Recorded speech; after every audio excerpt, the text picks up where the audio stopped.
All right, a little behind the scenes. So my mom, she writes the scripts for the podcast.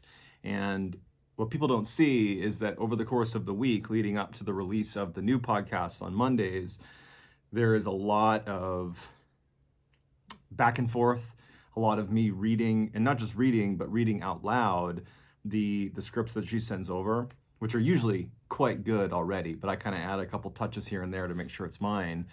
This also gives me a chance over the course of the week, as we're doing these kind of back and forths, to begin to internalize the story, because when I record a podcast, or as you see with my YouTube videos, I'm not reading a script. I am looking at a script, and my computer's right here. So I'm looking at a script, and now I feel like I jacked up the angle of the camera, but whatever.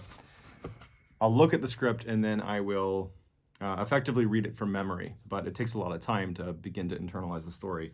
So this is what it looks like when I get a script from my mother, Jessie Thuma, that's her name. She's the best. She's been writing the podcast now for really since its inception. So the podcast is really overwhelmingly her writing. I do this. I just read it out loud to myself. All right, so I'm midway through the story.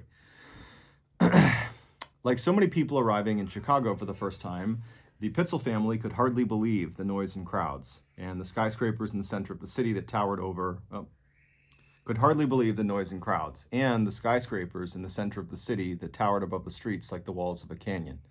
Another thing they couldn't believe was the smell from the huge stockyards in South Chicago.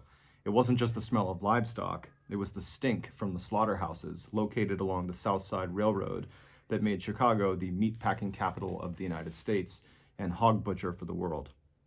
And it goes on and on and on from there. But this is what it looks like. There's probably hours and hours of just kind of going back and forth. My mom does a lot of the writing, all the writing for the podcast.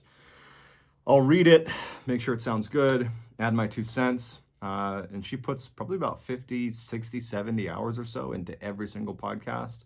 And then I put about, at the high end, maybe 10 hours on the back end. That includes recording, editing, and putting it up. But my mom has been a godsend for the podcast, and couldn't do it without her. So shout out to you, Mom. Love you.